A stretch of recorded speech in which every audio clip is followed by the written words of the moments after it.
Camera से मन मस्त मलंग के बोल्ड मनाजिर पर नोटिस लेने का मुतालबा। ड्रामे की कहानी खानदानी दुश्मनी और पुरानी रंजिश के गिर्द घूमती है।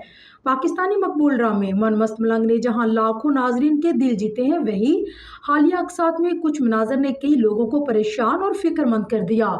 इस ड्रामे में दानिश तैमूर और सहरा हाशमी की जोड़ी को ऑन स्क्रीन बेहद पसंद किया जा रहा है और यूट्यूब पर इसके अकसात पर करोड़ों व्यूज भी आ चुके हैं। लेकिन बाज हालिया मनाजर खासतौर पर रोमानवी और बेडरूम सीन सोशल मीडिया पर जेर बहस हैं।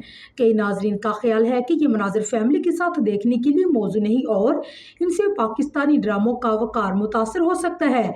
ड्रामे की कहानी खानदानी दुश्मनी और पुरानी रंजिशों के गिर्द घूमती है, जिसमें जज्बात, मोहब्बत, नफरत और माफी के पहलू भी दिखाए गए हैं। लेकिन जब इस तरह के बोल्ड मनाजर बार बार दिखाए जाए तो कुछ नाज़रीन की बेचैनी फितरी है। इसका सवाल यह है कि मकबूलियत के दौर में हम अपने खानदानी किरदार और हसासियत का नज़रअंदाज कर रहे हैं। बहुत से सोशल मीडिया सार्फिन ने अफसोस का इजहार किया कि ड्रामों में बढ़ती हुई जुर्रतमंदाना मनाजर की वजह से वो उन्हें अपने वालिदैन या बच्चों के साथ बैठकर नहीं देख सकते। कुछ ने यहाँ लिखा है कि ये ड्रामे अब अकेले देखने के काबिल रह गए। इन तमाम सूरत हाल में कई नाज़रीन ने पैमरा से मुतालबा किया है कि वैसे मवाद का नोटिस लें जो इनके ख्याल में खानदानी रवायत के खिलाफ है। उनका कहना है कि कहानी को मौसर और संजीदा अंदाज में बयान किया जा सकता है बगैर किसी गैर जरूरी बोल्ड मनाजर के। मन मस्त मलंग जैसा ड्रामा जब मकबूल होता है तो इससे एक बड़ा असर होता है।